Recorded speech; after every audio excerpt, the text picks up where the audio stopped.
Well, Chamber Chatters, are you ready to write your book? As I look around this Zoom room, I see Pat, who's going to teach us in her upcoming book, Pee Your Pants Comedy, Lisa on the Edge Coaching, Hari Mind the Gap, Joanne Do Yoga, Haruka College Knowledge, Jill Eat Your Best Self, or whatever you want to call it, Eating Healthy with Jill, Gina Finding Love Again. All of you have a book in you. I know you do. And I'm here to tell you that I want to encourage you to write your book. Never thought I'd be an author, and here I am, the author of 4 books. And my goal with this speech today is to give you some tips on how to get there. Why should you write a book? Well, it helps prove that you are the expert. Whether you run a business or want to be successful in your work, in some area in life, we are subject matter experts. A book helps reinforce and gives you that credibility. It helps get you speaking engagements. We're all here to practice our public speaking. A book helps launch your speaking. In fact, the way I've structured my speaking topics, I have 3, are after the titles of my books, which is highly recommended to do it that way. Someone you know is about bullies and boundaries. Jerky Johnny is assault prevention. And when I speak on Flip Your Fear, it's how to live more fearless. You surround your speaking business around your products. And lastly, it's pajama money. You can make money while you're sleeping. You don't have to do anything, and people will buy your book. Now, I'm not doing anything, I say that loosely. So let's go through some of the steps. What do you need to know? Before you sit down to write a book, I would suggest you ask yourself these questions. And by the way, I did this process on my own. I know people who spent thousands, up to $12,000 to $20,000 to hire specialists, the experts, to help them get their book out there. You don't need to do that, okay? Let me take you through the process. You have to know why you're writing your book. Why? What is it that you want to tell us? Who are you? And why are you the expert? Who's your audience? And don't say everybody. Get specific on the demographics, the age range, male, female. In your book, you have to know who your audience is. And here's the clincher. What problem do you think the world has? And what's your unique solution? But your perspective, your knowledge, your expertise probably has a unique perspective because it's your story. We want to know what your story is. Let me take you through the process of how I did this with my new Flip Your Fear book. This is book number 4, you guys. I never thought I'd be writing number 1. This is number 4. So Flip Your Fear. Why am I writing it? Well, we've all heard false evidence appearing real, or Susan Jeffrey says, feel the fear and do it anyway, or face everything and rise. Those never resonated with me. I lived very timid for a long time. I struggled with fear, and the story's in the book, but I downloaded a code that helped me. It worked for me, and I thought maybe this would help for other people. So I wrote the book. And why am I the expert? Well, for the past 16 years, I've been leading a women's empowerment movement. I work with women to live confident, fearless, and safe.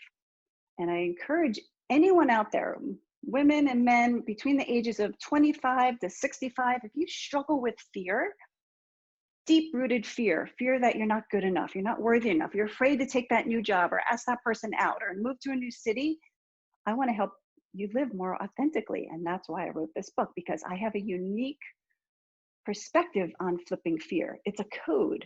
I don't want to reveal it yet, but if you read the book, it's in there. Okay, Chamber Chatters, here we go. How many of you, show of hands or give me a thumbs up, feel I'm too scared to write a book? Be honest. Because I know a lot of us have that self-limiting belief of, I'm not a good writer.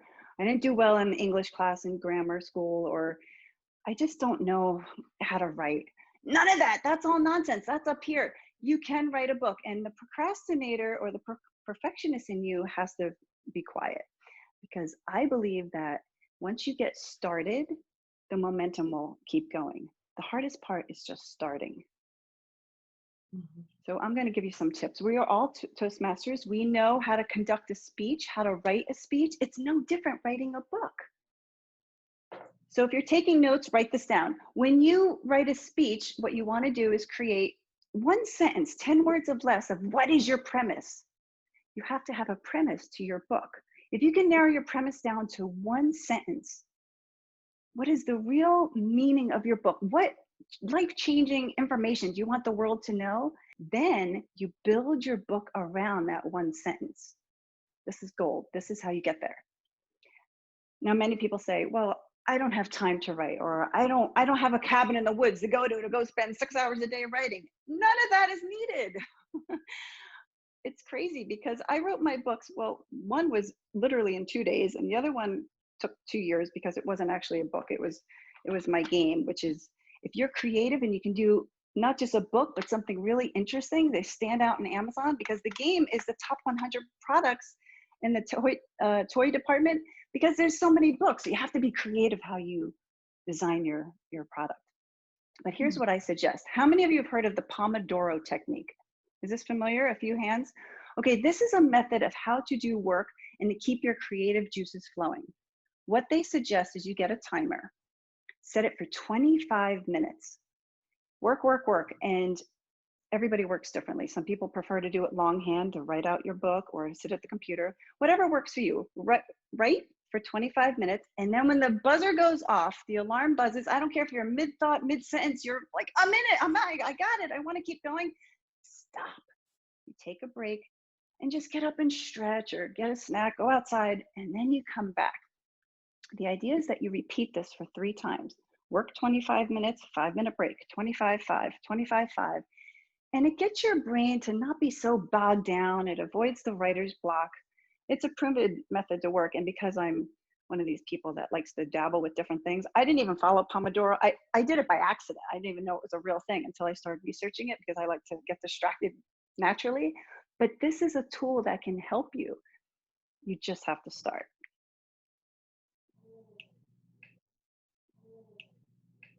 Even if you're terrified, you have to start. Ooh. Okay, decisions and challenges that I face, and I think what scares most authors, is how do you format the book? Where do you put the chapters? How many chapters? In the beginning, you shouldn't be worrying about this. You're just writing. And when you get enough content, you have a lot of pages. Okay, now I can start thinking about where I want to go with the chapters. Most books, an average book has about 10 chapters, 10 pages each, 30,000 words total. That's an average. You can go above or below. For example, Flip Your Fear is not even close to that. I don't know the word count, but there's 1 sentence on each page. It's a very short, quick read. Break the rules. Do what works for you. But you start to put your chapters together, and you probably will change them as you go on, because you're going to ask people what they think of your book. You don't have to do it as a hardcover, softcover ebook. You can be creative. I printed the Jerky Johnny workbook at a copy store, bound, spiral bound, because I wanted to make it an interactive book with exercises in it. You can do it that way. It's very cost affordable to create a workbook. You're still an author. You can still get on Amazon and say, I wrote a book. So think about the business you do and the work you do. Would a workbook be more applicable than a regular book? A big decision, though, as you get writing and you're going along, is, do I want hardcover or softcover? So here's my 2 examples. My softcover book is, well, when you first design your book, we're going to talk about the cover in a moment, but think about, and you don't start with the cover, by the way. You don't start with the title of your book. Write your book first, just kind of like a speech. You write your speech first, then you're supposed to go back and think, ooh, what can I pull out as the cover or the title? And think about the message you want on the back, because what's the first thing people do? They pick up your book, they look at the cover, they flip it over, and they read the back. So you're going to start capturing the important phrases in your manuscript that you want to put on the back. There is a big price difference over hardcover versus softcover. When you get into these decisions, you have to decide what's the right fit for you. The hardcover has different areas you need to focus on. This book has book flaps. Not all hardcovers do. I'll show you the others in a moment. But that means you have an inside cover where you write text, and the back cover as well. But notice the difference. Flip Your Fear doesn't have a cover flap. This is called case bound, where the picture is bound to the book. So there's so many different options. When you have your actual manuscript, you want to start thinking about, how do you visualize your book coming together? Because it'll make a difference when you go forward with publishing. When you have the actual manuscript, what you do is you ask your friends, Not your best friends, not your families. Pick your friends that are honest friends. This is important because you want to get their feedback. Ask them, and what I did is give them an evaluation. How did the book make you feel? What was the premise that you took away from it? What areas needed more, or what areas had too much detail? Did the flow seem like it was in the right order? For me personally, the hardest part is knowing where to put what, because you want it to be the right flow for the reader. And it's okay to move your chapters around. And you don't take everybody's advice, similar to when you give a speech and you get your evaluation.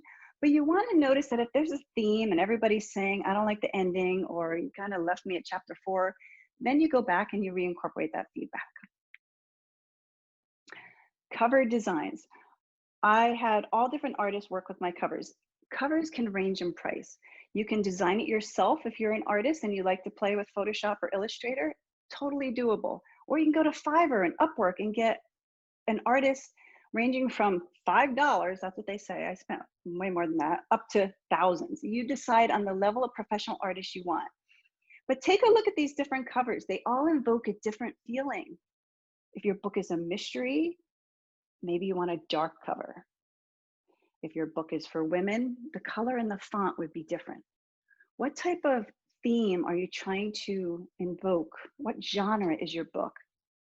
And what you want to do is, when you realize, because my books are more in the self-help category, I would research other top-selling self-help books. What kind of colors are they using? What kind of imagery are they using?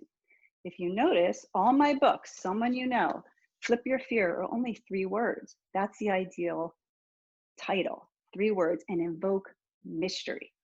Don't give away everything on the cover. So assuming you wrote your manuscript, you had a few people beta test it, and you have some great feedback. Maybe you even got a few testimonials. Fantastic. Then what you can do is have your cover artist put the testimonial. If you get Oprah to endorse your book, it goes right on the front. If it's friends or anybody else that's an expert in your field, add the testimonials. I have a few on the back. You can put them inside the book. This is important because people want to know, do other people like your book? And you can create a few copies for testimonials to be added. Here's the $1 million question. Traditional publishing or self-publishing? There's benefits and cons to both. Traditional is how people did things in the past. And I don't know what your budget is, but in general, this can be a little bit more expensive. I've had friends that have spent up to $25,000 for a traditional publisher. The good news is that they did get on a talk show and they did get a speaking engagement, but it's a huge investment. It can also take months, maybe even years, to get your book out into the marketplace. Traditional publishers may help you with marketing. You have to find out in the contract. They'll give you the editor, the formatting, all that is included. Here's the catch though, you may lose rights to your book.